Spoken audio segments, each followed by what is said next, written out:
Na karibu sana mwanaspoti tuweze kudunda viwanjani na Modorus Kalion. Mchezaji aliyetawazwa kama mfungaji bora katika michuano ya AFCON na mzungumzia Brahim Diaz aliomba msamaha kwa kikosi kizima cha Morocco katika vyumba vya kubadilishia nguo kabla ya kulia kwa uchungu. Baadhi ya maafisa wa klabu hiyo wamesemekana kuwa wameshakasirika sana na bado hawajamsamehe, huku kikosi kizima kikiwa kimaacho kwa mshtuko na kuchanganyikiwa kutokana na hali hiyo. Na kuingine kwamba Elliot Anderson anayekipiga kule Nottingham Forest naye Adam Wharton anayekipiga kule Crystal Palace ni miongoni mwa viungo wakati wanaomezewa mate na klabu ya Manchester United katika dirisha la uhamisho msimu huu, huku bodi la Manchester United likiwa tayari kuanzisha kikao na mkufunzi wa klabu hiyo Michael Carrick wiki hii ili kuweka mikakati kuhusiana na dirisha la uhamisho la sasa. Na hatimaye ni kwamba chuma cha Thomas Frank ambaye ni mkufunzi wa Tottenham Hotspur kimotoni baada ya wasimamizi wa klabu hiyo kuanzisha mchakato wa kumbandua kama meneja kufuatia matokeo duni aliyoandikisha katika mchuano zote tangia ajiunge na klabu hiyo. Na katika habari za hivi punde ni kwamba usiku wa jana Senegal waliandika historia mpya ya soka la Afrika baada ya kushinda Morocco kwa bao 1-0 katika fainali la kombe la mataifa ya Afrika, ushindi uliopatikana baada ya muda wa ziada. Mchezo huo ulikuwa mkali wa kusisimua kuanzia mwanzo hadi mwisho.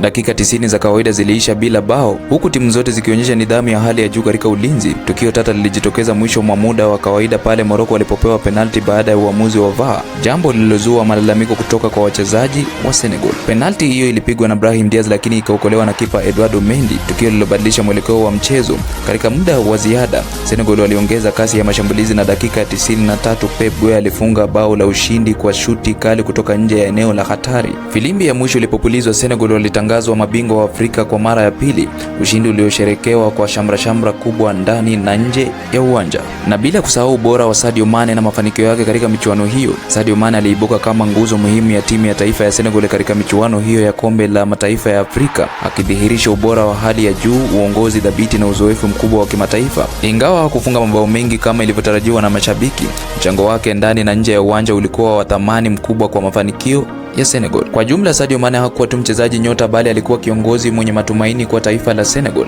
Mafanikio ya Senegal katika michuano hiyo yalithibitisha kuwa ubora wa mchezaji haupimi kwa mabao pekee, bali kwa mchango wake kwa timu, uongozi wake na uwezo wake wa kuifanya timu iamini ushindi.